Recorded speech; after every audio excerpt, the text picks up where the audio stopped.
hello, is that me?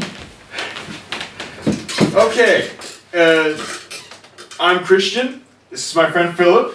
And this whole get-together is your idea, really. Yeah. We have decided to sort of make a top list of like our favorite movies from the last decade. By last decade, we mean the year 2000 to 2009. Yeah, what do we call that decade? I've heard it's called the noughties. Yeah, I was going to say the aughts. The aughts? I've also heard the zeros. yeah, of course. The OOs. I think there were a lot. I listened to horrible video game podcasts where they walked around talking. We should really decide on the official name for this video, so that's not going to be a problem. Is it the aughts? No. I think just like, oh god damn it! I think the OOs is almost the easiest. The OOs. Okay, the aughts. The aughts is. It sounds terribly like pretentious, but it also sounds pretty good. So. Yeah. Carry on. Okay, yeah. So what we're going to do is we each have chosen a film. We're going to start. I guess we'll start at the year 2000, and we have each chosen a film that we think is the movie that meant the most to us that year.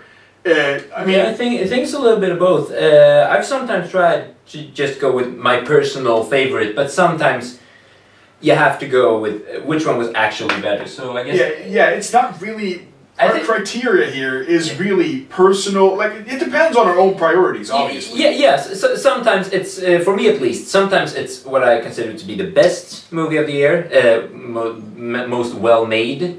And sometimes it's just my personal favorite, which I know is not the best, but I still couldn't resist putting it on a list. Yeah, and exactly, that will be the same thing for me as well. I think that's the way you gotta look at movies. You cannot always be 100% critical. You have to make your own personal choices. You cannot always claim that Citizen Kane was the best movie of all times. No, and that's kind of funny because I bet you that I will, in multiple points of this list, refer to Roger Ebert, who would disagree with us both on that point. Yeah. Go ahead. But yeah, okay. Is he still funny looking? Kind of, yeah. Kind of, yeah. But I gotta say, I really enjoy his writing still. And I always like it when I realize that I have the same taste as Roger Ebert. But I can't stop thinking about his face. No, his face kind of looks like an hourglass.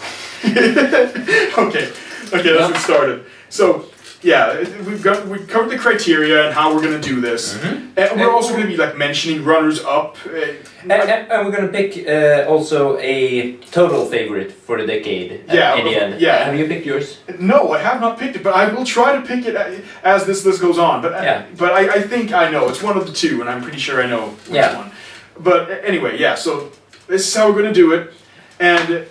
We might also, I think I will have to mention somewhere down the line, like when we get to certain years, films that I have not seen and therefore need to somehow be, just mentioned as films that might have won, but I have not seen and therefore cannot talk about. But we have seen each other's lists, so we know and have watched each other's picks. But with that in mind, let's just get right to it with the year 2000. Okay. And so I'll start. My pick for this year is Almost Famous.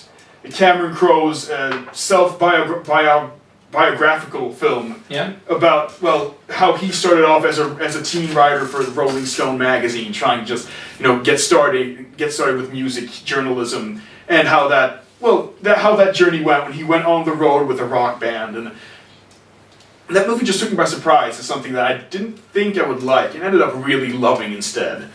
Yeah, one of the things I like most about that movie is that when you look at movies about, how do you say it, like the golden age of rock, the definition of the golden age is either always the late 60s with the psychedelic era, or the punk rock era in the late 70s. I think Almost Famous must be one of very few examples of, what era is it? Prog rock, early 70s. One thing everyone should just know is the fact that maybe the reason why I like this film, because we have a mutual friend, I know, who hates this movie. He hates it. Does he really hate it? Yeah, he gave it a 1 out of 5 when he gave it a score. He hates this movie. But anyway, I know nothing about music, virtually nothing, which is gonna come up as a theme through this, because there are other things with music I'm sure we're going to discuss down the line.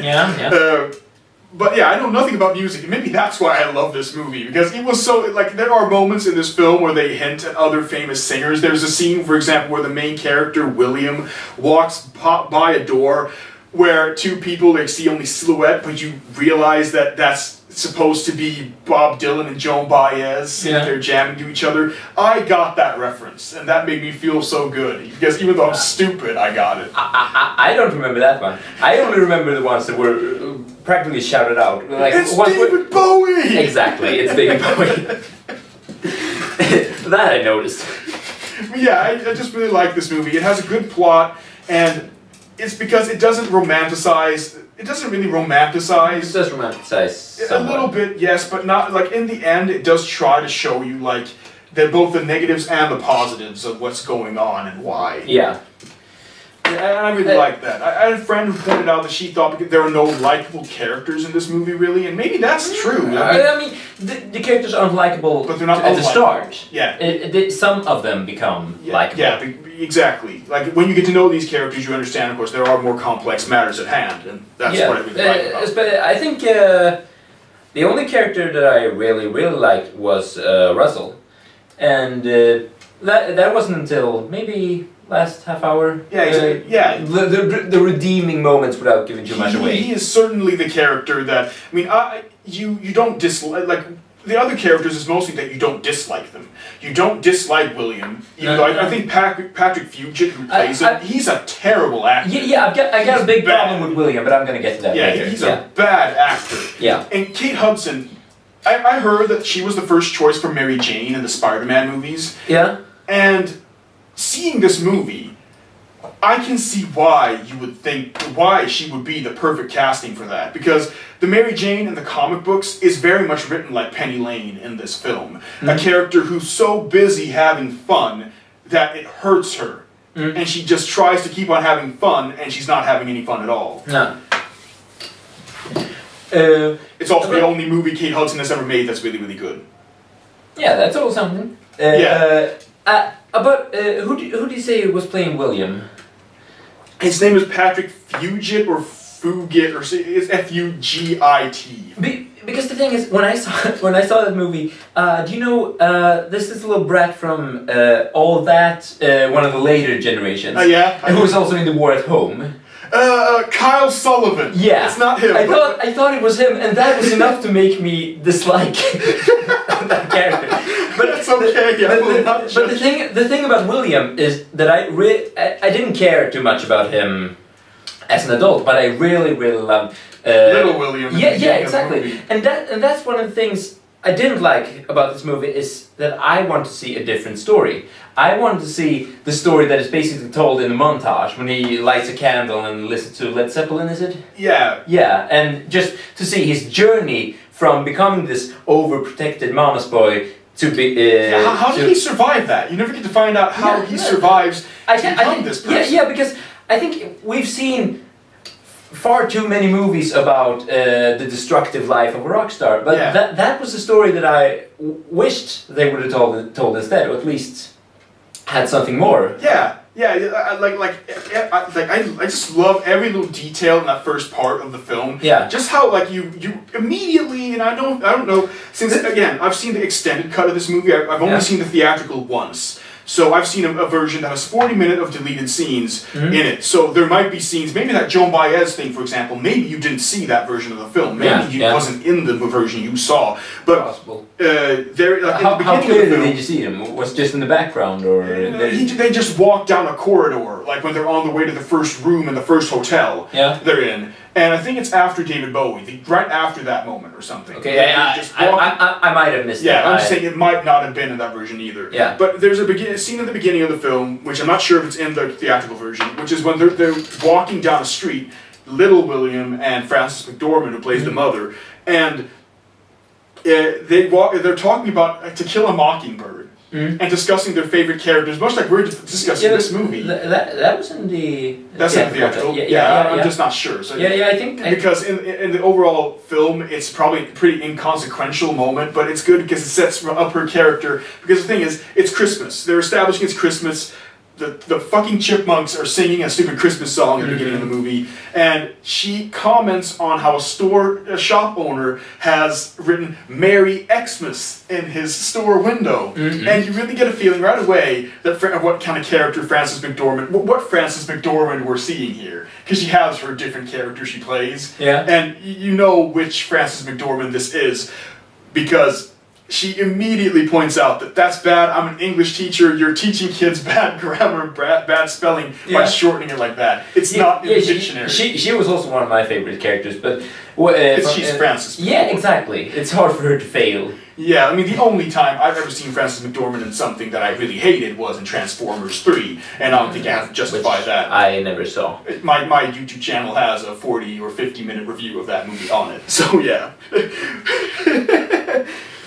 Yeah, but it's almost the worst movies that you have to talk about for. It is. I think it was the Spoonie one that once pointed out that a good movie. He was talking about Halloween 2, Rob Zombie's second Halloween movie, if I'm not mistaken, and he did point out that a good movie can only take you so far and make you want to rip off stuff from that movie. A bad movie's the other way around, where you have to more critically and creatively think.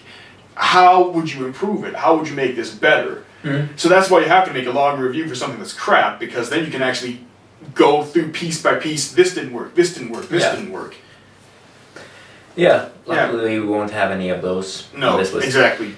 Should we? Yeah, I think that's it. Yeah, we gotta get to your pick. Yeah, my pick was "Oh Brother, Where Art Thou," and I think first of all, one of the main reasons, which doesn't really have that much to do with the movie, but a little bit.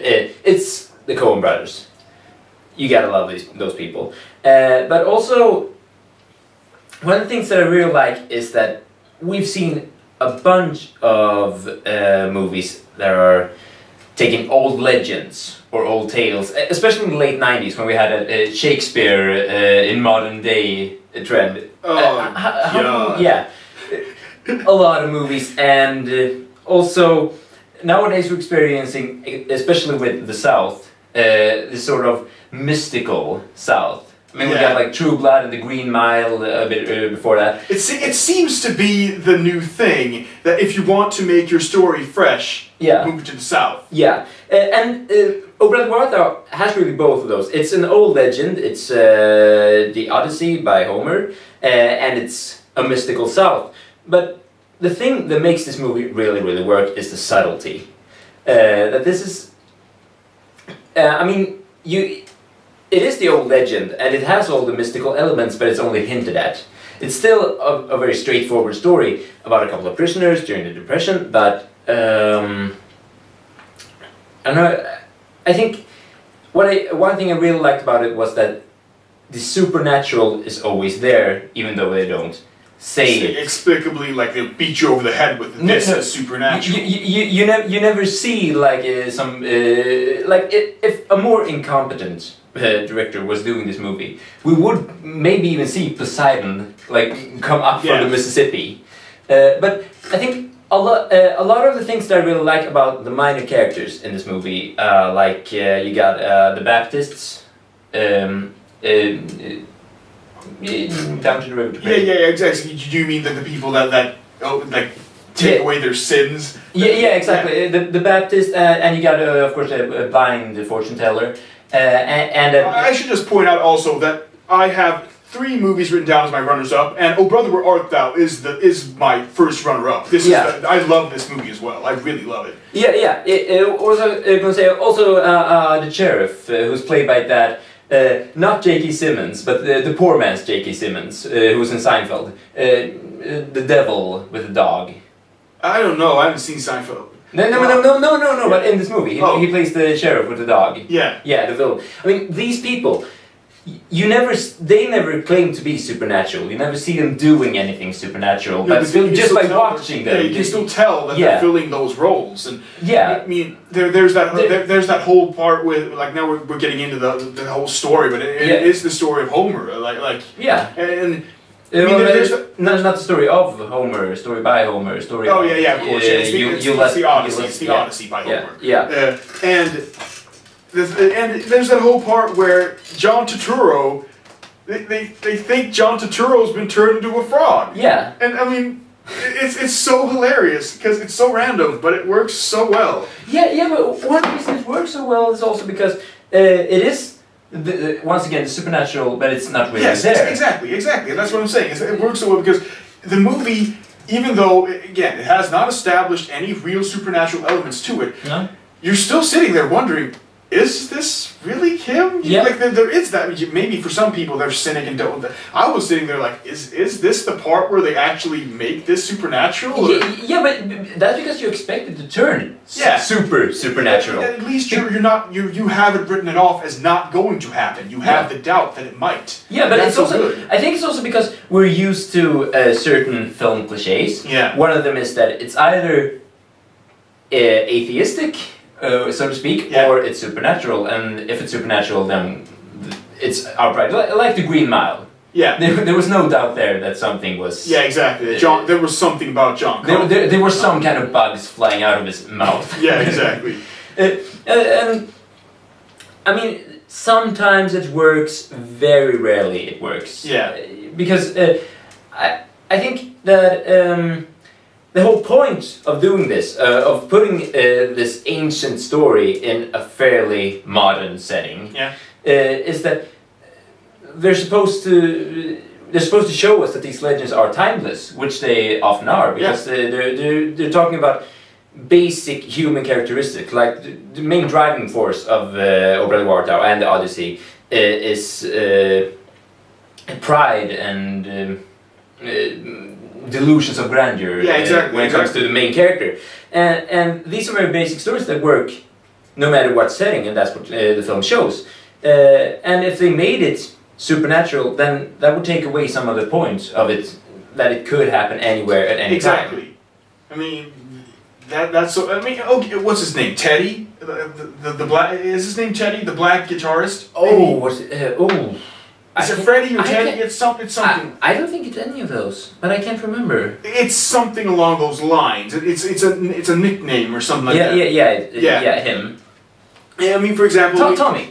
Yeah, Tommy. There you go. His entire plot point in this film is the fact that he claims to have sold his soul to the devil, like a devil or a demon at the crossroads. Yeah. And again, you don't know if it's true, you don't know if he's crazy or what the hell, but because you don't really question it. No, but it's once again because the man he describes as the devil is a character in this movie. Yeah, exactly. And you know he's an evil motherfucker, obviously, but you don't know that he's the devil. You don't know that... It's never confirmed. No, exactly. But he could be... Yeah, exactly. The film leaves that up to you to judge. Where you want to put your penny, where you want to put your money. That's up to you. Yeah, and that's mainly what's so great about it. And then of course we have the songs, but I think everyone has talked about those songs. Yeah, you barely the soundtrack's amazing. Yeah, exactly. The soundtrack is amazing. And the actors. Yeah, the actors who weren't allowed to sing. I think something like George Clooney practiced for I don't know how long to sing Man of Constant Sorrow. Yeah,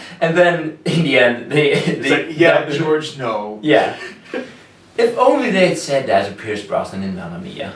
But that was at least a bit... They should have dubbed him and George Clooney just to make it like, hey George, we know we didn't put you in this other movie, but Tom Hanks and Rita Wilson are making a Mamma Mia movie. You could be Pierce Brosnan in that movie. And Stellan Skarsgård. Well, they didn't really make him sing a whole lot because they knew how terrible he was. Yeah. He has I have the soundtrack, or my mom has the soundtrack. He actually has 2 lines of Why buy that sound? Now we're way off topic, but why buy that sound? Yeah. Why just buy like ABBA Gold, and you got the same songs? I know. Yeah, I know.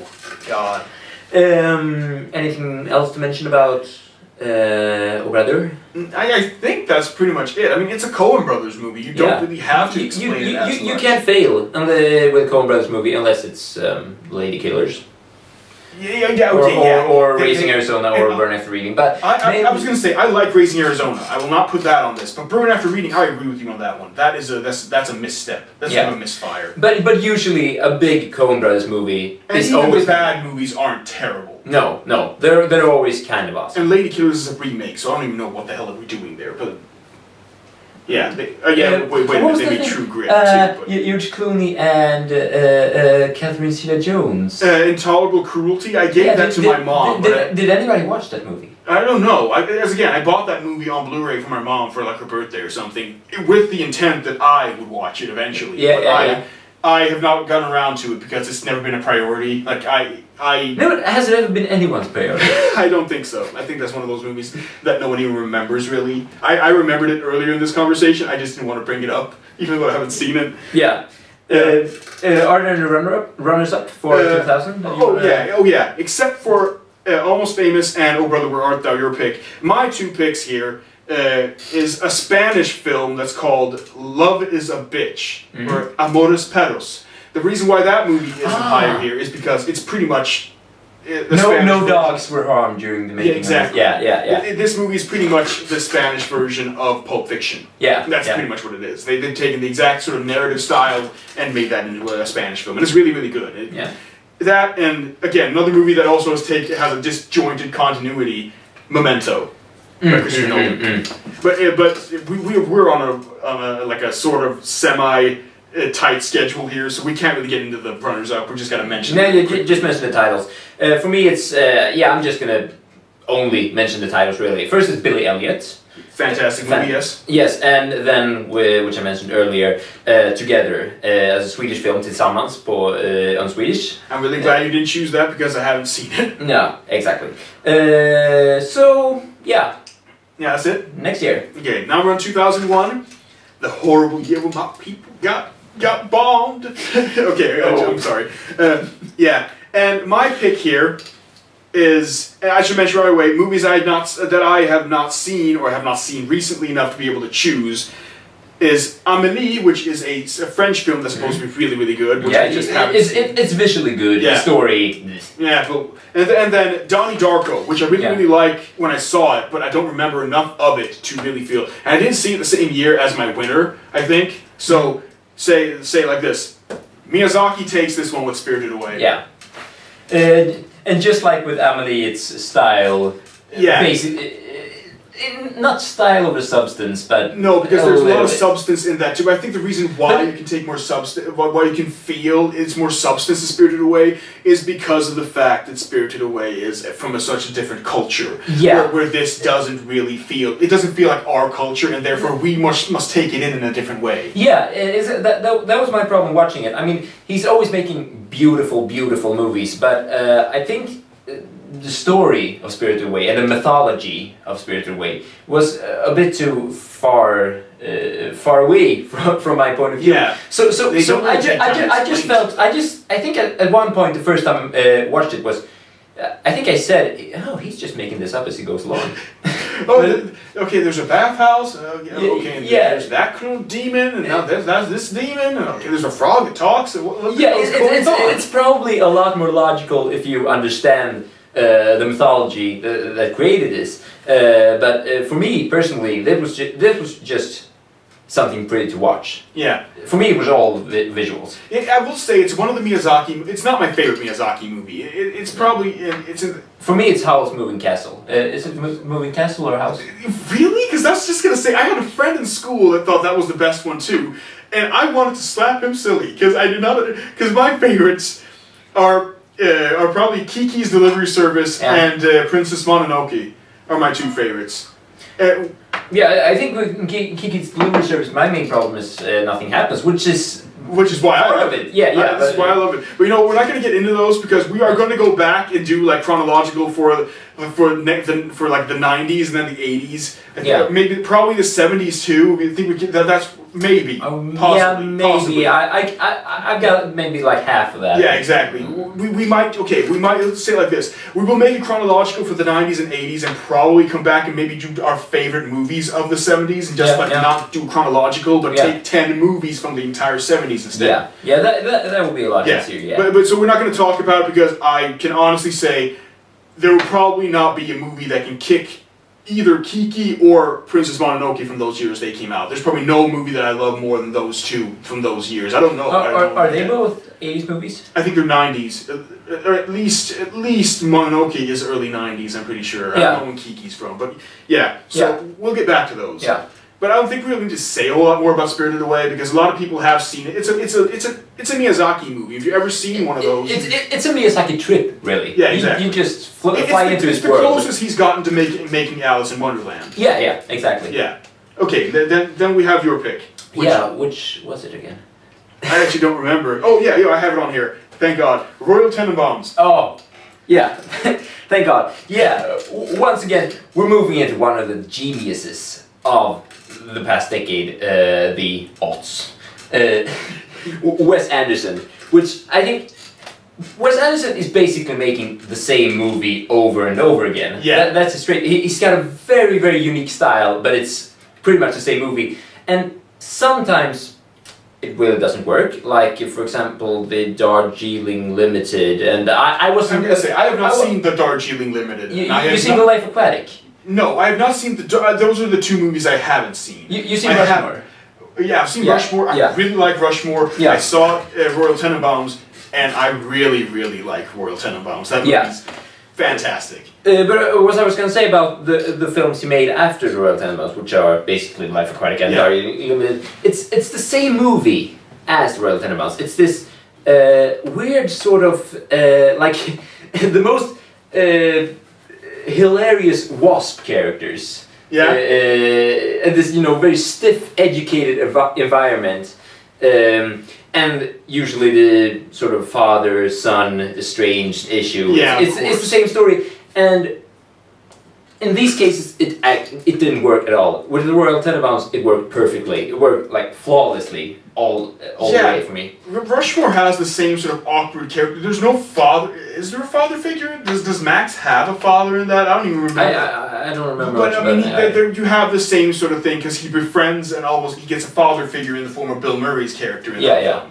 So but Royal Tenenbaums, I have to say, just from my memory of Rushmore, I liked Royal Tenenbaums a little bit better than that, even though I really like Rushmore as well. And it's just, all the characters are so memorable. Yeah. The other thing is that even though you never really get a whole lot of insight into the characters, you don't really. But you know where they're coming from. Yeah, and that's one of the things that's also so great about it, that each time you see a character, you can get so much information from just maybe the first couple of lines he says. Yes. Like Bill Murray's character, for example. He's doing that test. It is basically. First of all, the fact that he's some kind of psychiatrist, and his relationship with Gwyneth Paltrow in the movie, you just get all of that right away, and there's no need to tell a backstory. Yeah, exactly. And that's a great. Because Alec Baldwin provides narration for this film, and his narration, like, halfway serves as backstory, but half of it doesn't mean or help anything. No. Just explaining stuff like she's hidden that she smoked since she was like 14 or something like that. Yeah. Like, half the stuff he's just telling is not meaningless facts, it has the point of giving. Yes, it has the point, but because it's done so like not freely, but it's done so like just not happily either, but just so there's so much unnecessary information and plot-wise thrown into it. It makes it more interesting and more. I think what makes the introductions of the characters work so well is that it doesn't sound like when movies usually. It doesn't beat you in the head with it. No, it sounds more like when if you're a couple of friends that hang out and someone is about to arrive. But who's that guy again? And he's a blah blah blah blah, and you get it. Yeah. It's the same thing here. And also because the movie has such an artistic, it has really great camera work. Even though it's not done in any specific way. It's just sort of static shots. They just show you what they want to show you. Mm-hmm. But the film in itself, the colors are so well used. I'm going to get really into filmmakers. Yeah. But the colors are so well used. The environments are so pretty and are well made. Everything feels so unique that since they show you montages of clips, photos, and just like environments when they're giving narration, it doesn't feel like they're beating you over the head. It feels like the narration is just sort of like giving you a hint to what the pictures are telling you. Mm. And instead of it just straight up being like, this character is in love with that character, but he hasn't really said that because, it's not unlike Shyamalan movies, pretty much what I'm trying to say. It's not exposition as much as just backstory and it sets the tone. Yeah, I guess that's the perfect way to say it. Alec Baldwin's narration sets the tone. It almost calms you down. It calmed me down when I was watching the film. Everything in the environment as well. I mean, it's and the way the characters behave against each other. Yeah. The sort of, I mean, that's one thing I really like about Wes Anderson as well is the way his characters talk to each other. Yeah. Like they almost whisper every line. It's like these long pauses. We finally figured out. Do you think he got inspiration from Christopher Walken? Okay, not Christopher Walken pauses, not anything like that. But he has this way of having the rhythm of the way his characters talk. Everything is very soothing in a way. Exactly. And that makes it even better when, stuff goes crazy, because there are, of course, violent moments where conflict erupts. Yeah. And that makes you really get into the conflict really well, because it's such like a juxtaposed with the calm, soothing, and sometimes just bitter, sad tone the film tries to convey mostly. And it's really good. I really enjoy this movie, and I'm glad, because I've had this movie for a while, and I've been planning to see. It's been the one Wes Anderson movie that I always knew existed before I really started knowing my directors, and I always wanted to see it, but I never got around to it. So I'm just really glad because of this. It's basically, isn't it like considered the Wes Anderson movie? Yeah, it is. Yeah, that's it. That's what I'm saying. Before I even really knew my directors, this was the one Wes Anderson movie I knew. Yeah. But I guess do we really have anything else to say? I mean, the actors are all great. It's one of those movies where Ben Stiller, thank God, gets to do something that does not feel annoying. Because he doesn't get let loose to be funny as much as just neurotic. I think that's amazing. That he got 3 members of the frat pack. You got Ben Stiller and both the Wilson brothers. Exactly. And they don't notice. They're not even playing brothers. That's the funny thing. Yeah. I mean, they're still funny. I mean, Owen Wilson's character is hilarious throughout the movie. Luke Wilson. But he's the drama. Yeah, but especially Owen Wilson, I was just trying to say that Luke Wilson is the one person that you should really even put into this as a miracle, because he's never really tried to be funny. I don't think, has he? And not in later years. He's supposed to be making like romantic comedies where he plays the soothing, non-funny character. He was in Idiocracy. Oh, I haven't seen that, but you get my point. Yeah. He's sort of been trying to do a little less funny things as Owen Wilson and he's still a member of that gang. Yeah, of course. I'm just saying that he's the one person, if anything, that probably should not be as much of an, oh my god, this character actually isn't annoying because he's played by this actor. No. The other two have become, in later years, awful. They're not funny. But Owen Wilson has a certain style about his comedy, which was also in Armageddon. When he played the same kind of, lone cowboy character. And he's sort of, I don't know how to put it. He's like a hippie in a way. Yeah. And I mean some of the scenes in Zoolander. I mean, in that too. But in Royal Tenenbaums, like when he's getting interviewed in one scene, and he just gets stuck on the title of his first book, and he just mumbles it for a couple of minutes and stares blankly into nothing, and then just gets up. It's done. Like, I gotta admit, I'm starting to like Owen Wilson a little bit, just because of the fact that, this movie, along with like every other Wes Anderson film, like in fact, one line he has a fantastic Mr. Fox, like the 2 or 3 he has in that are great. And I have to admit, he made a movie that I really enjoy that's not really a comedy this year, which is Midnight in Paris by Woody Allen. And that movie made me really like him, even though he doesn't really feel like he fits in this movie. And I think that's the point of it. Yeah. But again, I am starting to like this Owen Wilson character. Yeah, he's basically a character. Exactly, he's a character in himself as an actor. Yeah. With a really funny nose. Too shallow, but runners up. Yeah, runners up. I've got 2.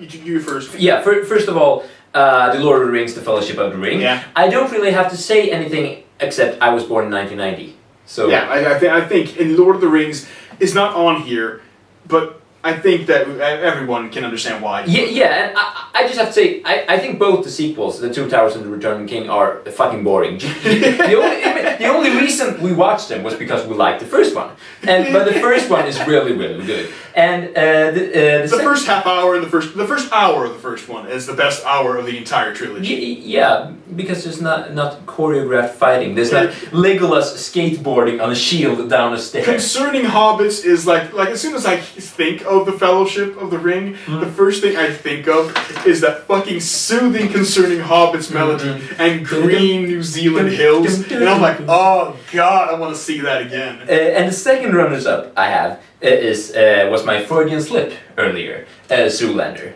which is also the Frat Pack, which is also Owen Wilson playing Owen Wilson, he's even worse of a hippie in this one. He's high throughout the movie, his character, and I mean, this is a more typical Frat Pack movie with the old gang, Will Ferrell, who's annoying as always, and Ben Stiller, who's actually funny in this one.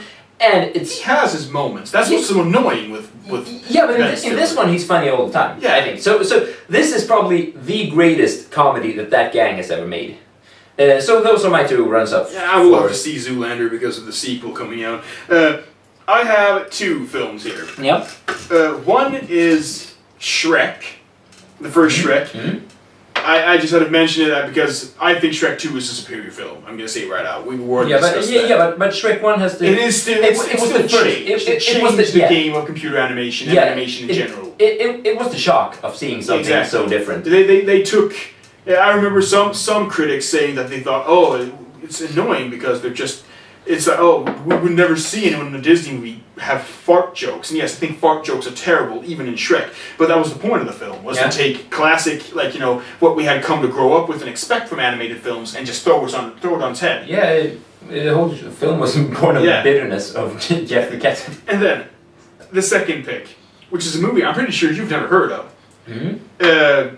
Put it in perspective. Mm-hmm. I went into a film, I went to school one day, we were talking about Indian film stuff, like Indian films in school, like in film school. And we were going to watch a 4-hour epic called Lagaan.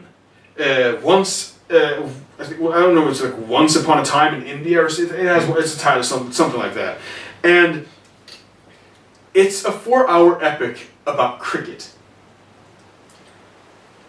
Yeah, I think you've mentioned this one. It's a 4-hour movie about cricket, where it's about how the English colonialists are coming to collect the taxes from this small little area, little township, and somehow they've raised the tax so that the village people will not be able to feed themselves if they take all the grain and stuff. So they decide that they're going to challenge these British people in cricket. And it's funny because the Indian people know nothing about the noble sport of cricket.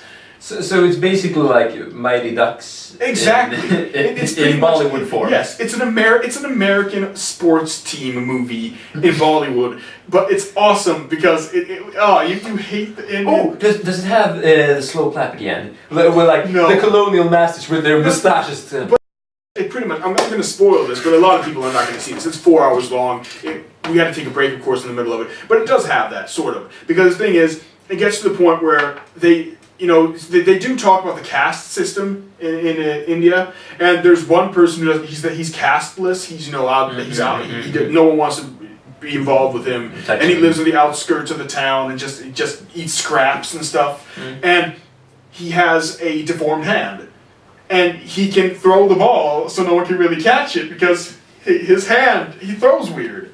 So they eventually make him a member on the team, even though no one wants to have anything to do with him. This sounds so much like a movie I really wouldn't like. Yeah, I bet you wouldn't. I thought it was going to be awful, but I just really loved it because of what it was. Yeah. And of course, at the end, he of course wins the day pretty much. Like they almost fail, then he wins, and like someone gives him food or something or touches him for the first time in like years, and that's pretty much the slow clap. I was like, so basically, handicapped outcast. Basically, a good game crushes old like millennia of predictions. And the best part of all is I'm gonna spoil one part. We gotta get on. This is the whole explanation of one of the reasons why this movie is so awesome. Is because the main character, who is the biggest, coolest Indian guy in this village, who's the one that challenges these British people, he has his love interest in his village, but one of the sister to the English douchebag with the mustache, of course he has an English douche mustache, she falls in love with this Indian guy, and in the end he of course picks the Indian girl over her, and the movie ends with with text explaining what happened to everyone, just like any sort of and explains that she went home and died alone because he was not with her, and that's the best ending ever. She died alone because she could not be with her Indian guy. You want to move on? Yeah, moving on. This movie just scares me.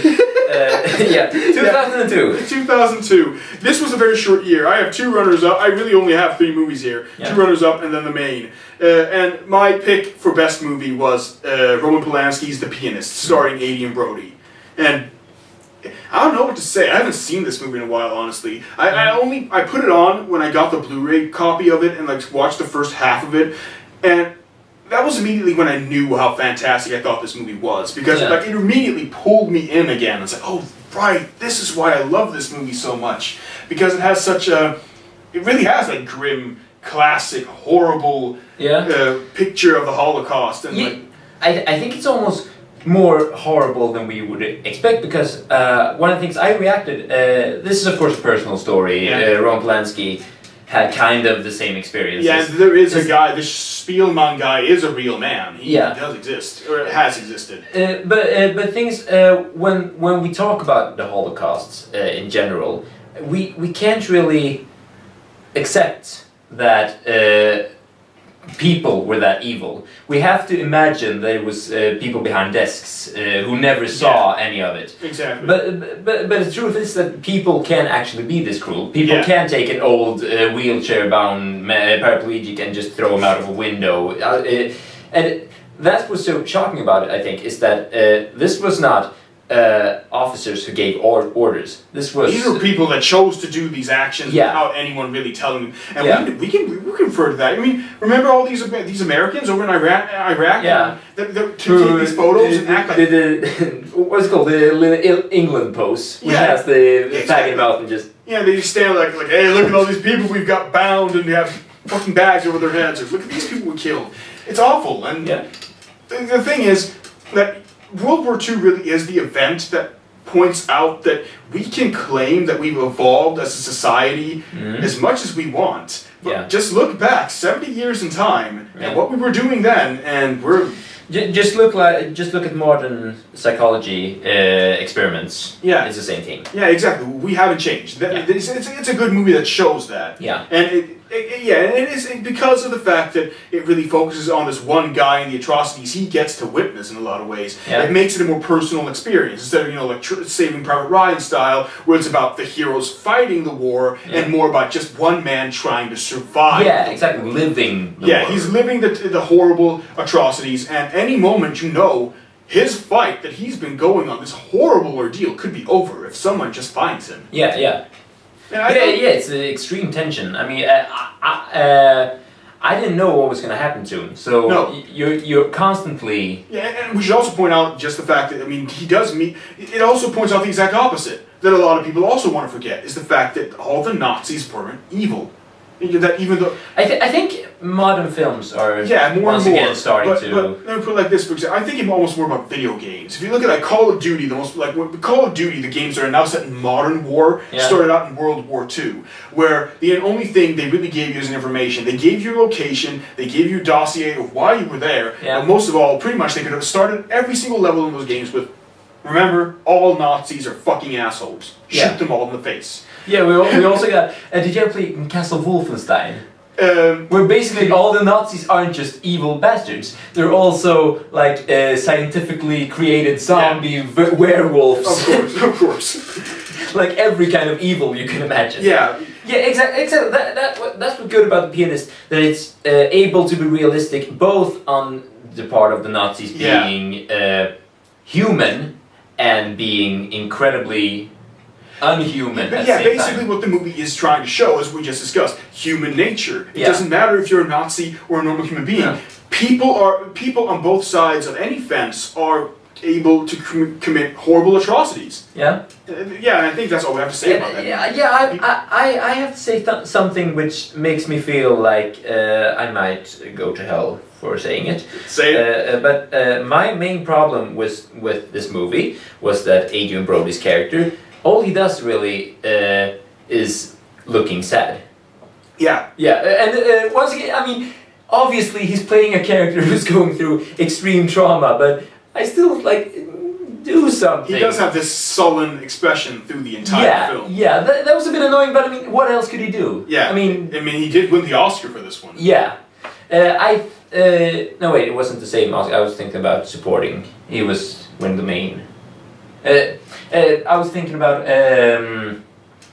one of the people from my 2002 favorite, but I remember that he was a supporting. Hey, let's get to 2002. I do not have that one written up, so you're going to have to do that one yourself. Yeah, I was referring to I can say the actor first because no, never mind that anyway. Gangs New York.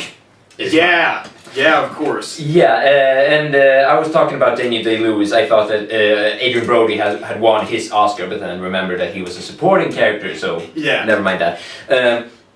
The thing about Gangs New York, which is my favorite Martin Scorsese movie, and I'm including Mean Streets, Taxi Driver, Goodfellas, Raging Bull, all of those. The whole Scorsese catalog. Yeah, I think Gangs New York is the absolute best one.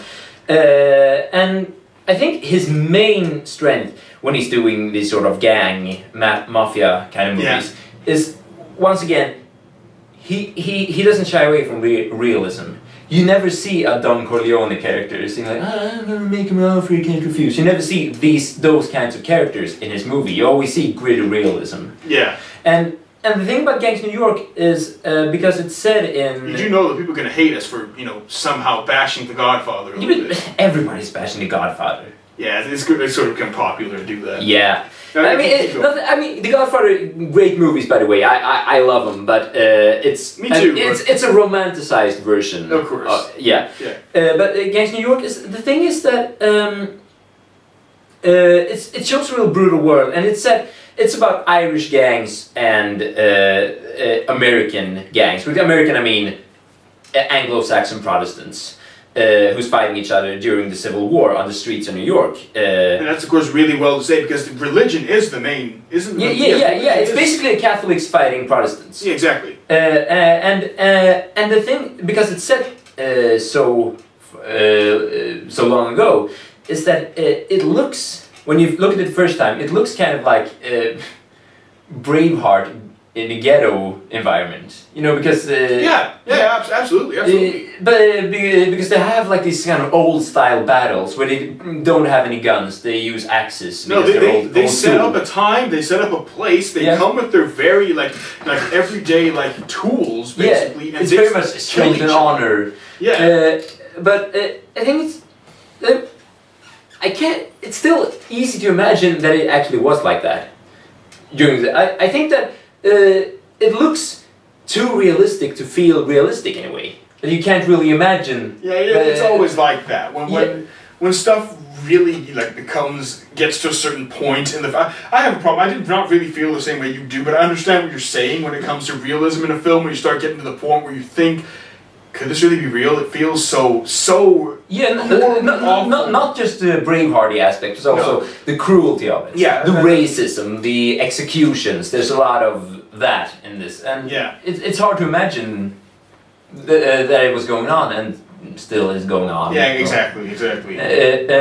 But I think also one of He's just moved to Mexico at this point, pretty much. I mean, the drug wars in Mexico is pretty much the equivalent. We got the same corrupt politicians. Yeah, horrible fucking people doing horrible atrocities, leaving bodies out in the streets to point out that you shouldn't try and rise against, stuff like that. Yeah, but there's two things I have to point out, especially about this movie, besides what I just mentioned. Yeah. First of all is Daniel Day-Lewis' character, Bill the Butcher, William Cutting, whatever you like to call him.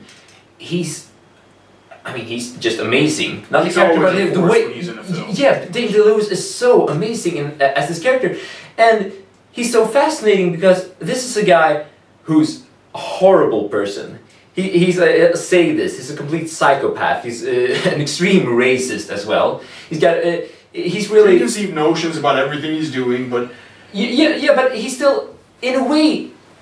I don't know if it's the way it was written or if it's the way Daniel Lewis portrays him, but in a way, even though you don't agree with him, you're starting to understand the way he's thinking. Because you can tell he thoroughly believes what he's doing. Yeah. Any character who thoroughly going back to World War II, one of the reasons why Hitler got so far was because of the fact that if you can make people, if you can somehow just project your own beliefs onto other people and make them realize how thoroughly you believe what you're doing, that will create some sort of sense of calm in them as well, because this guy obviously believes strongly enough what he's doing. Yeah, and there are where I thought that Leonardo DiCaprio should lay down his fucking vengeance act and join forces with this guy. Exactly. You start to sympathize with him. In the end, I mean, he's the main antagonist, but you like him more than Leonardo DiCaprio. And at some points, yes, at least. Yeah. Until the thing is, the movie realizes that and so throws him over the edge.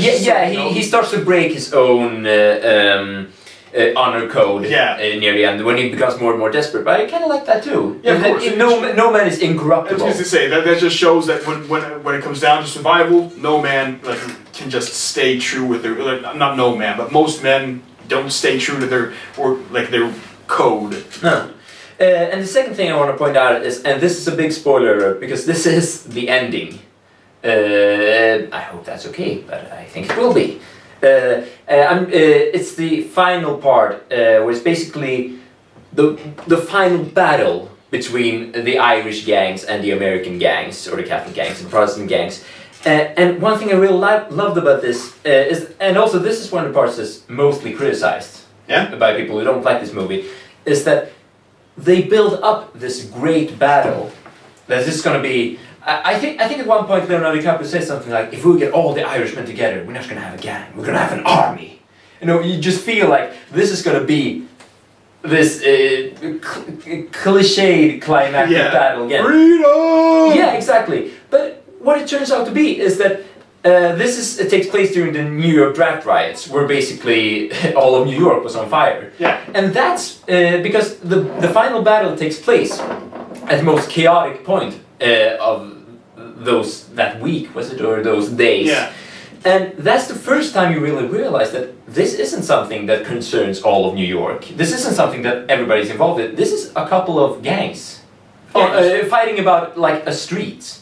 I mean, that reality, when it hits you, people have complained that the final battle gets overshone by the New York draft riots, that it feels like Martin Scorsese got sick of his idea, but that's exactly the point. That in all of that chaos, this gang fight doesn't really take up that much space. No. It shouldn't. And also it points out that all those epic stories, like the story of Gangs New York, you start to realize that this takes place every day in every city, probably. Yeah. But it's just so small. Yeah, because everything is so much bigger than that thing. That's why if you say that one person dies and right now as we're talking, how many people have died during this video? Did we care? Of course not, because it's different. It's a different scenario, but still, those people that have died, the world is so much bigger. I mean, just say like this: how many gang members were shot?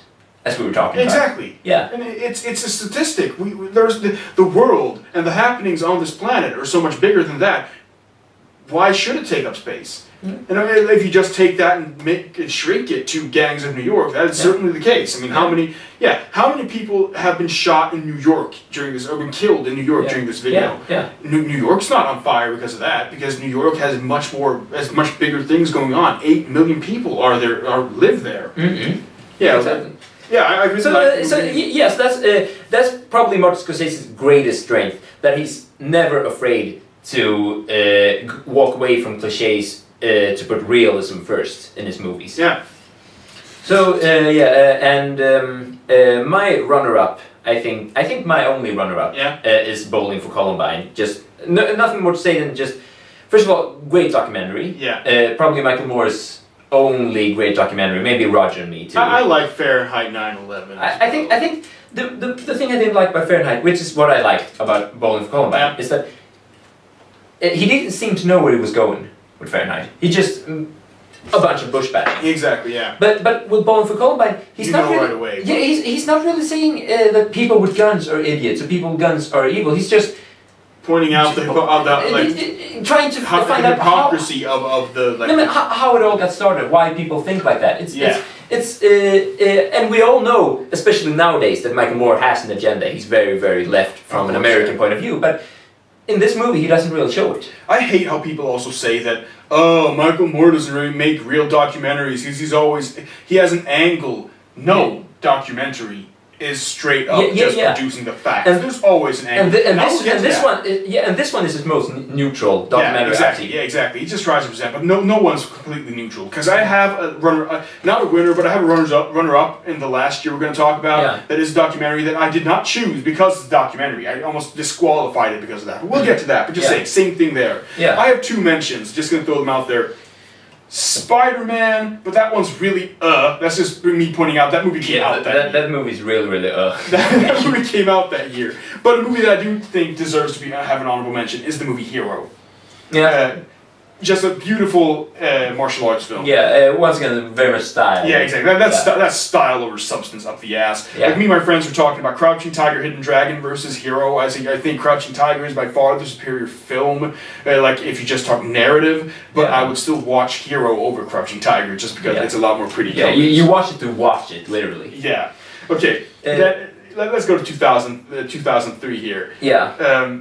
Yeah, in my pick, this is one of those picks that you did not understand. You did not really understand. Yeah, I think 2003 is basically going to be the strangest year to talk about. Not just because I really didn't like your pick, but also because you know what my pick is. Yeah, exactly, and I really don't like your pick. I like it, but I don't like it. Yeah, I know. It's hard. And also consider, I'm going to take my runners up here first, just so you know from both our cases, a couple of movies that came out this year. Yeah. Love Actually came out this year, which is one of the better British romantic comedies to come out. It's basically what I was talking about Valentine's Day and New Year's Eve. Love Actually is the Christmas version of that, but it's done with heart and by good people with great actors. I hate Love Actually. I understand that you can hate that, but I love it. I think one of the things, but it's probably maybe too long to talk about now, is just how obvious it is that Hugh Grant is supposed to be the ideal, what Tony Blair was supposed to be. I mean, they could have done that a little more subtle. And the kid, I hate the kid. I fucking hate that kid. Kill Bill is on here too. Yeah, of course. And Lost in Translation. I honestly have to say, Lost in Translation is one of those Sofia Coppola movies I don't really love that much. I actually like both. I like Marie Antoinette more than Lost in Translation. And I know a lot of people don't. A lot of people that's a very strange thing to say, And I actually think Somewhere, which is a movie that came out last year, I don't think it's better than Lost in Translation. I don't think Marie Antoinette is better than Lost in Translation either, but I really like it more. Yeah. But anyway, my pick is Oldboy, which is made by Park Chan-wook, Korean film. You learned his name. What? You learned his name. Yeah. I know his name. And he made the Vengeance trilogy, right? I have one of the other two movies, which is called Lady Vengeance. I haven't seen it yet. But I don't know. Oldboy, this is a year where I didn't really love any movie this year either. Like 2003 is not a year that has a movie that I directly at least could see that I felt was something I immediately connected to. But I really like Oldboy for what it is, especially because it has such a bizarre way of presenting itself, and its plot is so.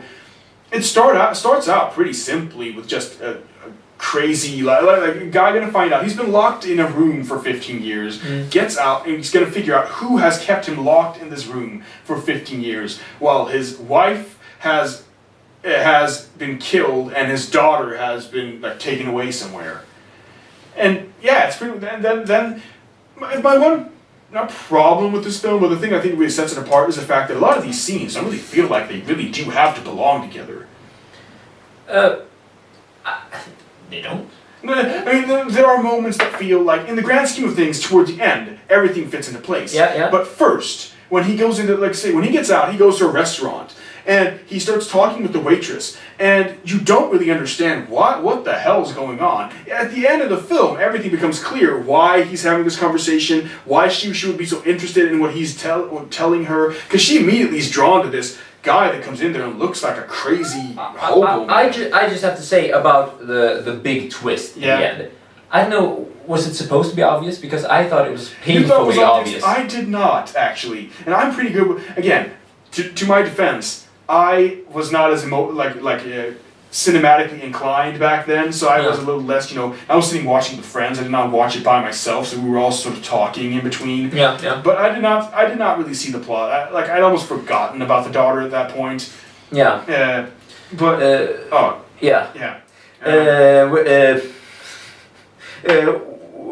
giving any more away, I think it's probably a good movie. I just personally didn't like it. I understood that it's probably supposed to be a black comedy. Yeah. But I got the jokes. I got the funny parts, but I didn't find them that funny. To be honest. I could, first of all, I had to take it. I had to find it funny in order to like it, because you can't take this movie seriously. You can. I actually think in very many cases you can. But there are moments where, like, especially there are points where the music score really is so overblown that you're just sitting there like, I think this is supposed to be serious, but the music is just so over the top that I think it's supposed to be very sarcastic all the way, ironic at least, all the way through. I don't think so, really. I'm not sure. Again, I don't know what Park Chan-wook was thinking with this film, but I don't think so. I just think that in a lot of ways, because it's from a different culture again, they have not really gotten over that whole. Because if you watch Japanese movies or like Chinese films and stuff, they yell constantly. Like they but I think it's mostly the whole revenge plot of the movie that seems like you can't take this seriously. I mean, Kill Bill did the same thing the same year. Yeah. But it's obviously not a movie that it's like in that case it was a tribute to old corny movies. Yeah, that was the point, though. Exactly. So I once again, any film that has like a reference to tricks in it, is a movie that doesn't take itself seriously. Yeah, and I don't know if Oldboy takes itself seriously. Yeah, I think actually we don't have to say that much more about this film. Like the squid eating scene, for example, it's it really. And also the movie begins with him standing in a police office, acting like a fucking crazy person, wearing a pair of fucking fairy wings. Yeah. I mean, I think it's a comedy. I just didn't find it that funny. It has comedic moments, absolutely. Yeah. But again, I don't think we really have to say. Again, we have sort of limited time, and I think this movie is something that can just be sort of glossed over, because I really like this movie, but this year was not really a year where I felt one movie did it for me anyway. Yeah. So I don't know how much time. I've been just hello. Is it still recording? Yeah. We talked for about an hour. Okay, good. Leave that there so you can see how much time is left. Yeah. My pick for 2003. First of all, don't give it away. No. Is that what I mentioned earlier about personal favorites versus what was actually the best movie? I don't think it's ever been as extreme as right now. Before you say your pick, what do you have, like, off the top of your head, a movie that you think is the best movie of this year? Yes, I do have. Big Fish. That's one of the films I have here that I have not seen, so I cannot talk about. Yeah, but it's really what I have to say about Big Fish. First of all, maybe a little short. I think that at this point, Tim Burton was trying a new direction. He was like, I'm sick of these Halloween, gothic Johnny Depp movies. I'm gonna try something differently.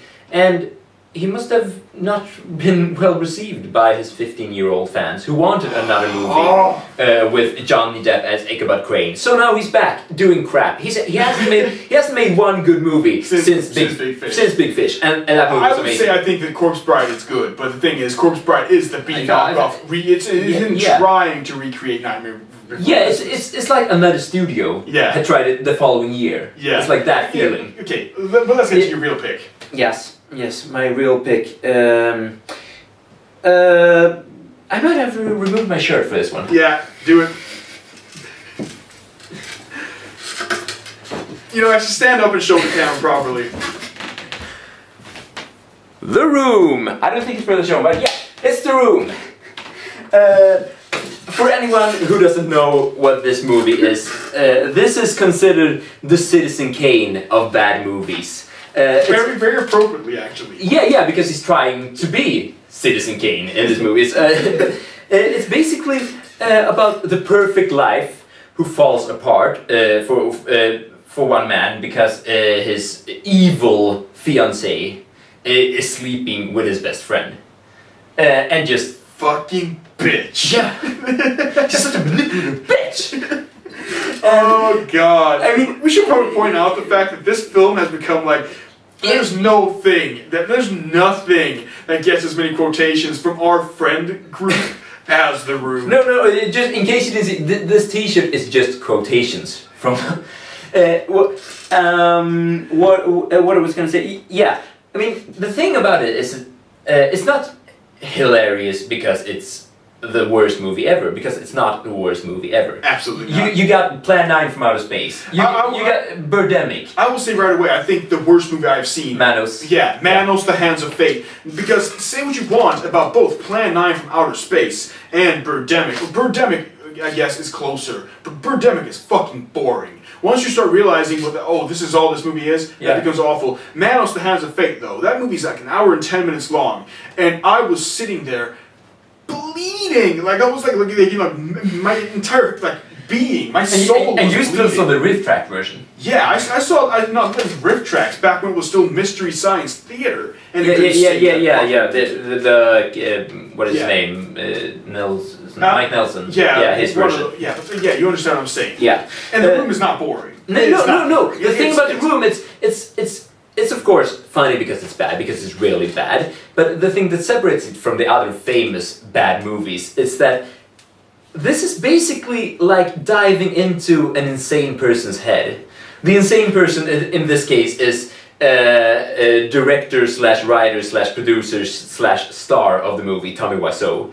And this is basically his soul that he's pouring into the film. And it's supposed to be a normal life, consisting of normal people, a normal group of friends in San Francisco.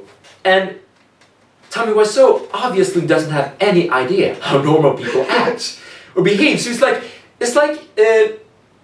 like what A Third Rock from the Sun should have been. A bunch of aliens arriving to the Earth, trying to figure out how people behave. Oh god, that'd be awesome! And this is what comes out, because this is this unintentional, surrealistic version of the world. It's a gold mine of crap. And just everyone acts so incredibly strange, but you can tell that they're trying to behave like everyday people, and it's amazing. It's literally like being inside, being John Malkovich, being Tommy Wiseau, crawling into his brain and just looking at it from his point of view. Basically, I think that our discussion here is going to be limited, because I think that in a classic reviewer sense, we're going to have to put a link in the description to the Nostalgia Critics review of this movie, because that's probably going to be the...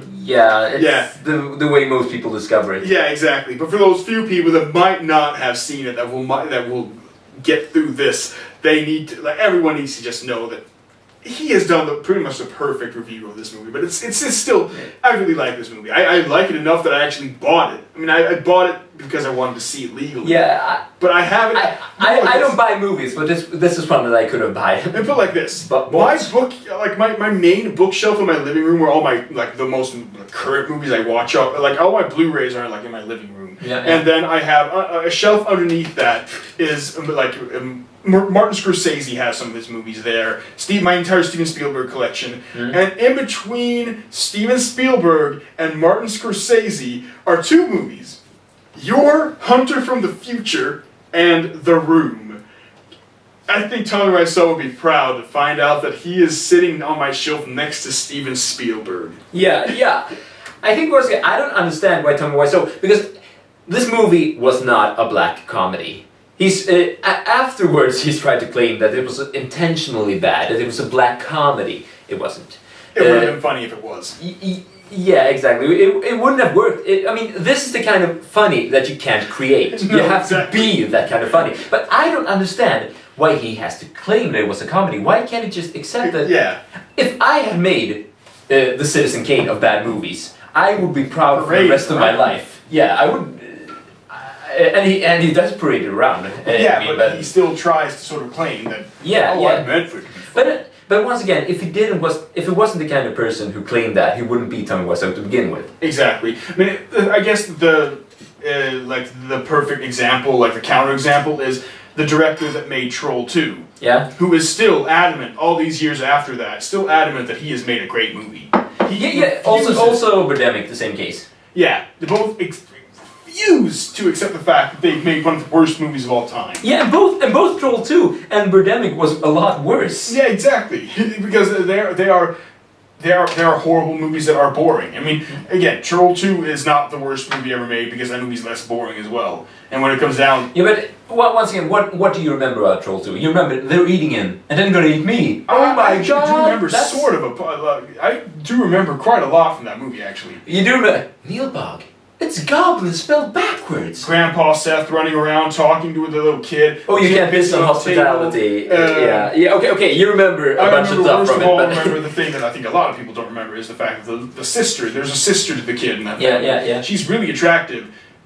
But my God... She has a Johnny Depp poster on her wall at home. Yeah, exactly. Like 15 minutes into the movie, she becomes the worst actress ever. And I'm so glad. Like first she was like the salvage point of that movie was the fact that she was hot. So but anyway, not to get too much off topic, my point was that it's a lot more forgettable than Room for a reason. Because The Room is not just bad, it's incredibly strange. And just because of the fact that it's supposed to be normal. Like these other movies we have mentioned are supposed to have supernatural elements to them. Yeah. The Room is just supposed to be like a drama. Yeah, because it's probably based on something that has happened to him. He probably got dumped. Yeah, exactly. Like that. This has to be him trying to scorn an old girl, like him scorned at an old girlfriend or something. Yeah. So this is the world as Tommy Wiseau sees it. Yeah, exactly. Yeah, nothing more to say. Show you, bitch. Okay. Oh, sorry, Shannon. You are now Lisa. Fuck you. In the real world, drug dealers just spontaneously show up on your roof. It's of course. Moving on. Yeah, exactly. Okay. Now we're at 2000. Let's see. I don't think we mentioned all. Yeah, you mentioned your 2004. 2004 was one of my two difficult years. Like with many films I really liked that came out. Kill Bill 2 is on the runners-up list here. I'm gonna go through these again because this year's so many movies that I think I just want to go off the bat. Yeah. Kill Bill 2, Shrek 2, The Incredibles, which I didn't really like that much when I first saw it, but have really come to love in later years. Zack Snyder's Dawn of the Dead is still, I consider, the best movie he has ever made. Yeah. But in the end, the movie I had to give it to was Edgar Wright's Shaun of the Dead. Yeah. A film that I did not understand. I did not like it the first time I saw it. I did not find it funny. I liked parts of it, but I did not find it funny overall because it mixes humor and really horrible zombie murdering. Yeah. And I didn't like it back then, but I saw it again and I'm like, dude, this movie's awesome. And I've come to really, really love it since then. Yeah, I mean, what I mentioned earlier when we talked about this movie, I've got two big problems with Edgar Wright. And they both come from the fact that he believes too much in himself, and he puts it in all three of his movies. Yeah. First of all, he thinks he can write enjoyously bad characters, or how do you say, delightful bastards. Yeah.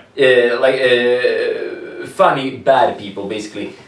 They're not funny. They're not. You don't like them. They're just. I just get annoyed by them. I like them. They're total pricks, and especially in Shaun of the Dead, the two main characters. They were too annoying for me to.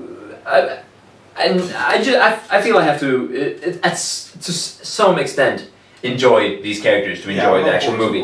And the second thing is that he thinks he can do funny action sequences. So he makes these drawn-out fighting scenes in his movies, which sometimes works. In Shaun of the Dead it worked okay. In Hot Fuzz it was a catastrophe. So I think basically, yeah, Shaun of the Dead is not his best and not his worst. It's right in the middle. I found it okay. Yeah, and I really like the film. I like the writing. I like the absurd setting and the like basically the only. I usually have a problem with idiots in films. Like I saw again Edgar Wright tie-in. I saw Tintin earlier this year. Yeah. And it got a lot of flack from people. I had this one girl who pointed out she wrote pretty much an essay. You've seen my Tangled essay. She pretty much wrote like 2 pages of text. Point-wise, pointing out every point in the video where she thought I said something stupid. And she hadn't even seen the movie, by the way. But just saying, that's an Edgar Wright director. He wrote that movie. He wrote Tintin. And I hate Thompson and Thompson. I hate them. Just like how I hate the police officers from Pippi Longstocking. I have a problem with idiots in films. So I should hate Ed from Shaun of the Dead, because he's a fucking idiot. Yeah. But I don't. I don't know. I think the thing I hate about him is that he reminds me too much of real people, and not in a kind of like them way. No, like, because people like that do actually exist. Yeah. I had one a couple of days ago that told me to take the old bitch first in line when he was standing at work. There were 2 people standing in line. It was an old lady and then it was him. It was like, take the old bitch first. Or the old bag, I guess would be the more appropriate. Shouting in. So he's like, take the old bag first. I'm like, the fuck did you call people that in front of them? But yeah, that guy reminded me of Ed, sort of.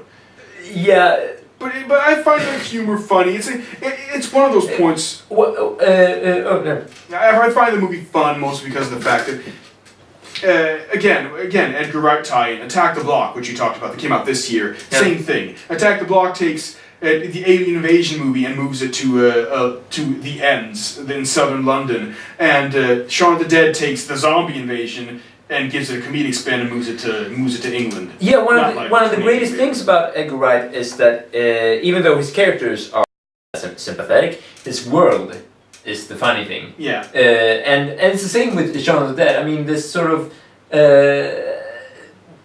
dry British parody, like it takes, I don't know how long before Shaun even notices that there are zombies walking around, because it's just his daily routine. He walks to the shop, buys a can of soda. And because he's just so used to people behaving like zombies in real life to notice when there actually are zombies. And I think that's one of his greatest strengths, is that he's able to make a really funny world. I just wish he could make funnier characters to put in. Yeah, he could put funny characters to inhabit that world. Yeah. Again, I still like the characters, but I see where you're coming from. Yeah. And I find I think Shaun of the Dead is it's his best, but I'm really flip-flopping there, because your favorite movie is, I really love. We can say it right away anyway. It's going to take 10 years before exactly. Scott Pilgrim. I love Scott Pilgrim. I love the comic book as well. Yeah. I guess that's why. I wish Scott Pilgrim had been a longer film. And I guess that's my one thing that might make me. But basically, these 2 movies, Shaun of the Dead and Scott Pilgrim, are both really. I love them a lot, more than Hot Fuzz. But I guess that's all I want to say. Is I really love Shaun of the Dead, and it could be a contender for one of my favorite top 20 movies of all time. I don't think it would make that list, but it would be one of the closest runner-ups, I think. Yeah. Okay, well, let's get to your pick then. Yeah, speaking about character writing, now for my pick, probably the one with the greatest character writing on my list, Napoleon Dynamite. So these characters are amazing. I mean, they're basically, it's when you just first look at it, it seems like it's gonna be the classical nerd in high school story. But I mean, they aren't the Hollywood nerds. These people, they are extremely socially awkward. They're like beyond realistic even. Yeah, they're so incredibly in their own world. Yeah, because when we say Hollywood nerds, we're not talking about the classic nerd that speaks with the high sinuses and wears glasses, even though he has glasses. Yeah. We're talking more about the conventional modern Hollywood nerd. Shia LaBeouf from Transformers and Anton Yelchin from Fright Night. The nerdy characters that aren't really nerds. No, I think both those examples. I mean, yeah. It's none of those. It's just he's closer to the classic traditional nerd, but he's not. No, he's not. He's not like that. He has that sort of. He has that sort of like. Yeah, he has the awkwardness. Yes. But he's just taking the awkwardness to new levels. Yes. It's one of the things that I like most about this movie is that it's new, it's fresh. When it came out, it was new and fresh. Yeah. I had never seen anything like it, quite like it at least.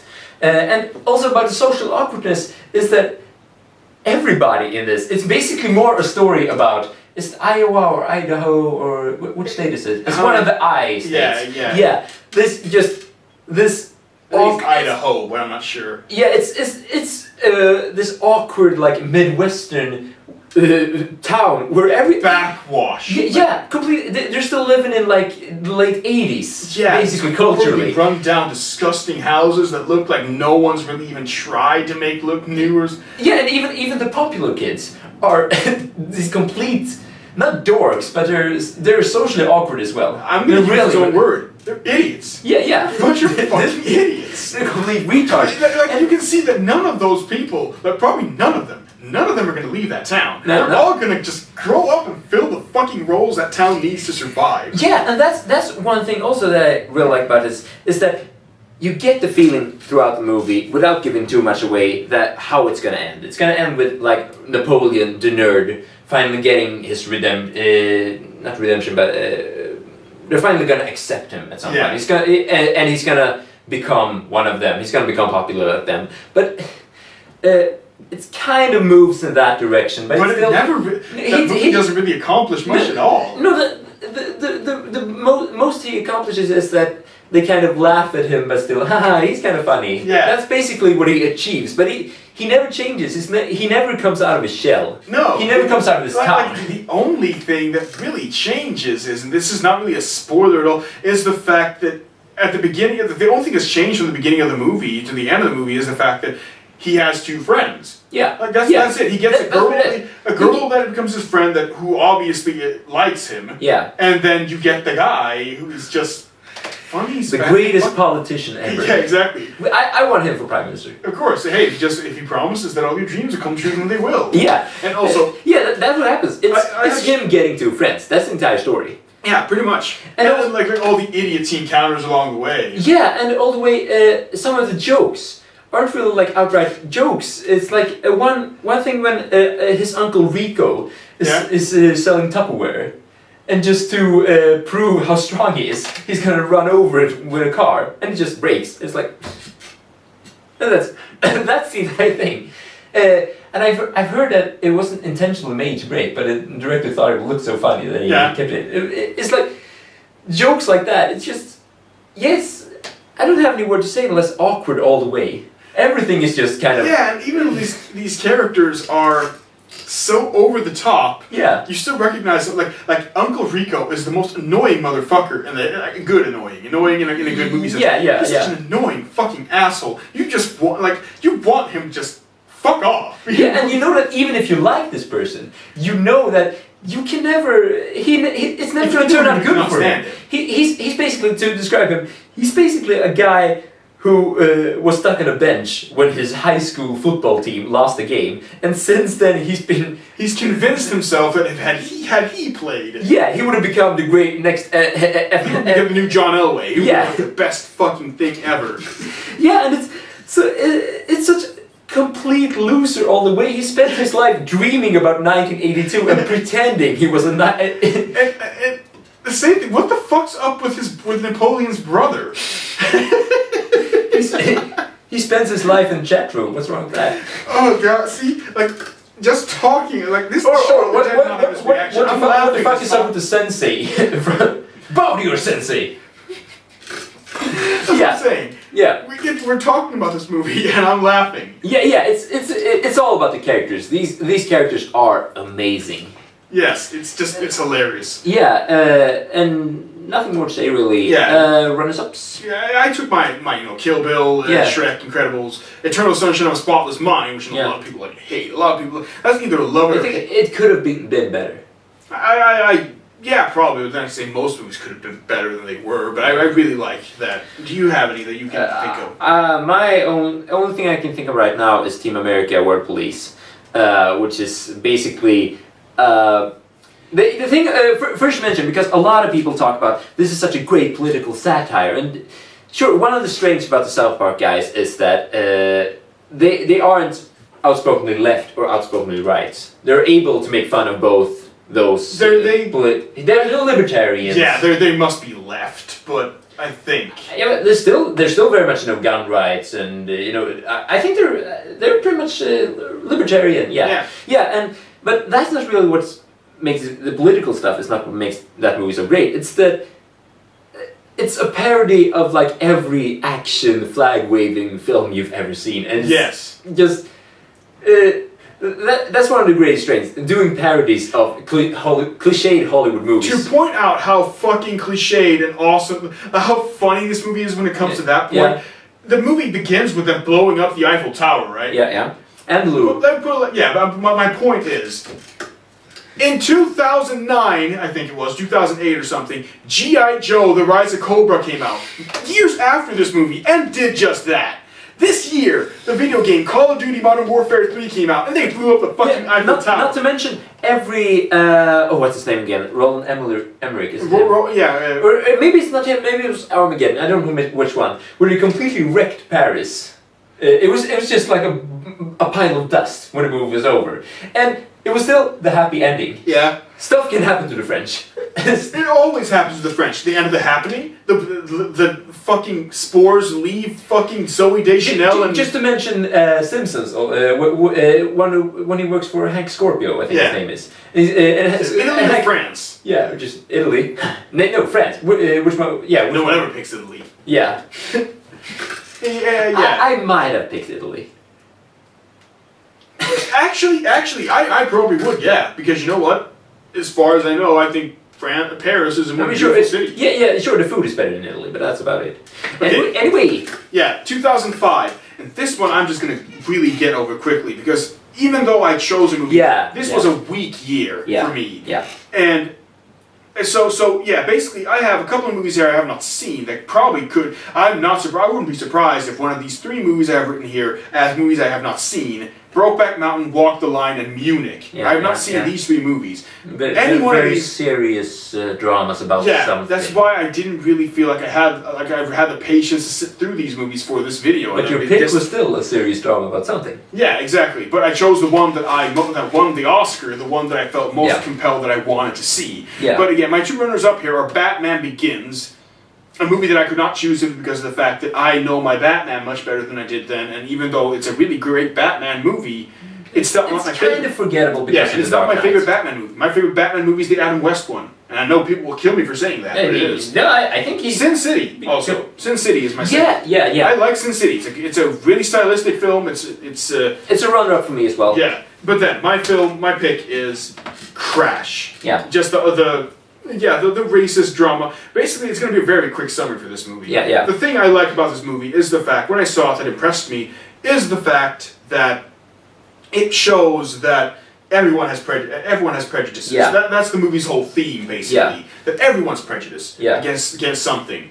And that's what I like about it. It can be as simple as that. Just the thing about when you look at Hollywood movies, it's always like Edward Norton doing the curb stop, or it's like converted and realizing that. Or Mississippi Burning, where it's like crazy Klan members. Yeah. But I think Crash, it didn't completely succeed. It had a lot of problems, but I think it's a really tough story to tell because basically have to show the subtleties of racism. That's what it's all about, really. And it's very hard to show subtleties without either risking the audience missing it, or just cramming it in your face. And I think it ended up cramming it in our faces. Yeah, probably. I think it's one point where Don Cheadle's character, who's supposed to be one of the more sympathetic characters, is with his Latin American girlfriend, and he I think he mixed up a nationality. He calls her Mexican when she's really he Puerto Rican. calls her something. She's Hispanic, and he calls her something. And she's and it's really it's an understandable mistake. But instead of when she points out that I'm not apologizing, he goes and he says some really weird comment that it goes against everything Don Cheadle has ever portrayed, really. But it's just like. Either, if this movie was realistic, either every single person in Los Angeles is a racist prick, which might be the case. I think Columbia, South Carolina is the furthest west I've ever been, so I would know. But I don't think that everyone in LA is that fucking racist. That's my point. I think my favorite moment in the film that I think encompasses the entire reason why I really enjoy this film. First of all, it's really, really, really well made. That's the reason why. Because I think it's Paul Thomas Anderson. If I'm not, maybe it's not. Maybe it's something it might be. Yeah, I'm not completely sure. But anyway, this film is really, really competently made. It has a pretty good length, and it fills in. It's one of those anthology movies since it covers so many characters, and. The characters come up, but some of the characters just feel like they fall off the map, and that's kind of annoying. Like they're in there, and like Sandra Bullock, for example, is touted as being in this movie a lot, and she has about 5 minutes worth of screen time in it. Yeah, 5 bitch minutes. Yeah, exactly. But the funniest moment in this entire film, I'm saying funny because that's what it is Ludacris walks by Ludacris and some guy whose name I don't know but they come out of a place talking about how the waitress didn't give them good service because they're black, because the black people don't tip well, and he goes on this tangent about how the waitress was black, how can she be racist, because she knows black men better than anyone, blah, blah, blah, blah. But the funniest thing is they walk past Sandra Bullock and Brendan Fraser, Brendan Fraser's the district attorney, and she's his wife. And he just points out, you see how that bitch just took hold of his arm when we walked past? Because she thinks that we're fucking robbers and muggers and gang members. In terms of robbing. Yeah, and then like, do I look like a gang member? Do you see any other black people down the street? If anything, we should be afraid of these motherfuckers and not the other way around. And then, of course, the first thing he does is, okay, let's go. Pulls out a gun, and they rob them. Yeah, he is a really funny character. He's hilarious. Yeah. That was the best scene in the movie. You know what? But I think about the Oscar that it won. Yeah. It was that kind of period, 2005 until 2007 maybe, when it was a lot of uppity attitudes among, it has to have a point. It has to have a meaning. It's still like that. It's kind of thing, but it needs to be dramatic. Yeah. Like a drama, and it pisses me off. I wanted Juno to win the Oscar just so it would say the comedy has won. When was the last time a comedy? Yeah, but Juno was still a drama. I mean, it wouldn't be that. Yeah, but it had comedic aspects. But I mean, it's different. I think it hasn't really changed, but it's been a little bit less extreme. In 2005. The only reason I didn't even expect Crash Course to win was because I was convinced that Brokeback Mountain would win. Yeah. And that movie didn't win a whole lot of anything, did it? Yeah, it won the script. But it was nominated for like everything, and it didn't really win. But everyone was, I think, convinced that Brokeback was going to win. Because it was nominated for everything. Usually, when the thing that's nominated the most will win a whole lot at least. Yeah, but also because everybody had talked about it because it was so. Gay homosexuality. Yeah, I think the first time I ever heard about that movie, by the way, was by a gay guy. Who didn't remember the title, so he thought it was Butt Crack Mountain. I don't know if he was serious. Anyway. Oh god. My pick was also kind of political, but not preachingly leftist. Thank You for Smoking. Ah, yes. Yes. This is just Jason. How do you pronounce his name? Reitman. Reitman. Yeah. This is by far his best movie out of those I've seen. It's funny since we talked about Juno. Yeah, but I think that my problem with Juno in comparison to Thank You for Smoking is it's kind of interesting because they both have the same problem. It's the perfect dialogue and the perfect monologue. All his movies have that. Yeah, everybody talks like they prepared a speech for... The fluidity is so... Yeah. Like in general... I kind of annoyed with films where people don't stutter. People never stop unless you can tell that there really is a pause in the script. Yeah. Or if there's supposed to be some kind of uncertain. Either a nervousness or just a pause as opposed to being there. Yeah. Or if it's Christopher Walken. Yeah. But yeah, I was gonna say I think when you started saying about that you like this movie, this one and Up in the Air for me, and they're very similar. They're very similar. Yeah. Like this is a lobbyist. The other guy's pretty much he's not a lobbyist, but he's still a corporate douchebag. Yeah, he's a corporate douchebag that takes care of other people's garbage. Yeah. But yeah, you can explain the films. What I was gonna say. I just thought about when we talked about perfect dialogue. Yeah. I find myself wishing that suddenly Bill and Ted would show up. Just throw a monkey wrench in the entire movie. Just arriving in the time machine. Ooh, dude, what year is it? It's 2005, dude! But anyway. Oh man, it's still smoke in restaurants? What makes this movie good is kind of, once again, the political satire. It's a really tough subject, and they're making fun of both sides of it. Yes. And again, people are idiots. Yeah, and it's also it's one of the things I love about it is the nihilism, the cynicism. That it's not taking sides really. I mean, you could argue that it shows that the tobacco industry is destructive and it obviously kills people. That's the whole point of the movie. But still, the other side. Are portrayed as complete fascists. You won't let a guy smoke. Yeah, it's pretty much a better, more well produced the South Park episode where they have the exact same topic. Yeah, we're put a little too far with the villains and the heroes. But still, it's the same sort of thing where like William H. Macy is he a senator? Vermont. Yeah, he is. The state of Vermont will not apologize for its cheese. Yeah, he's such an awful fucking asshole because it gets to the point where it's like. It's obvious that he just wants to win. He wants to prove his point. He would want Cancer Boy to die. Yeah, exactly. He would want Cancer Boy to die just so his point can be like further proven. Yeah. You need to stop this fucking thing. And I mean the thing is, you really like Aaron Eckhart's character. Yeah, but he's a very likable actor. Yeah. Ugly but likable. Yeah, exactly. He has a special. I sound so shallow in this review. But yeah. I like all the characters in the like the way they're portrayed. His friends that he talks with, they're also hilarious. Like he has these friends that are what are they for? Alcohol and firearms. Yeah, firearms and alcohol. It's like when Aaron Eckhart's kid asks like, "Is that a blah blah whatever gun?" Well, yeah, pretty cool, huh? Oh, I mean, guns should be treated with respect. It's awesome, and they add more members. Like they meet at this little bar or pub or something. Just talk over their day-to-day routines and stuff, and then slowly but surely they add more members. Yeah. And this is just great. Yeah, it's of course it's very well polished. Once again, the dialogues and everything is very well put together, but it still works because it's not really a story about people. It's story about an issue. Yeah. And that's what makes it work, I think. Yeah. Rather than Juno, which was a very personal drama, and not personal, but how do you say? Like, it's still a human drama in a different way. Yeah, Juno is one of those movies that the more times I see it, the more it doesn't work for me. No. I think it's mostly the way she talks. Yeah, she doesn't talk like a real human being. No. And especially some of that age. She does not. No, she talks too weird.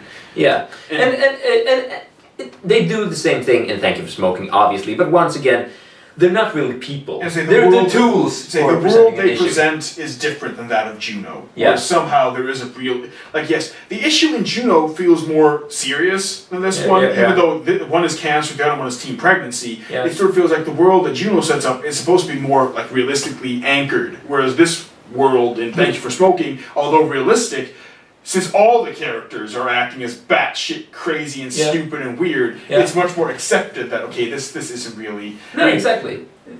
Like just the discussion between the father and the stepdad.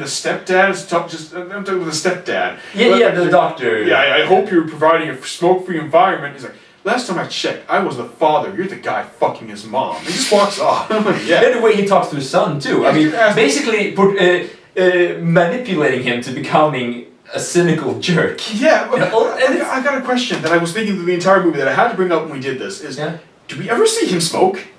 No. That's one of the things about it. Yeah. They talk a lot about he's a chain smoker basically, but I think that's part of it. Yeah. I was just wondering, am I not we ever see anyone smoke? No. No. Yeah. You mean that's the thing. I think that it's a very conscious decision. Obviously. I was just wondering if I just looked away at the wrong moment and missed it, because obviously yes, they talk about him smoking. No, once again, it's not a movie about smoking. It's a movie about the issues surrounding smoking. Yeah, exactly. You can replace it with any of the other people's issue, and it would be the exact same film. Yeah. Firearms, alcohol. Yeah. Again, I was very pleasantly surprised by this film, so I really liked it. And we both taken a runners-ups. I don't think I have anyone except Sin City. So I suggest a short break since we're now at the halftime. Yeah, exactly. Yeah.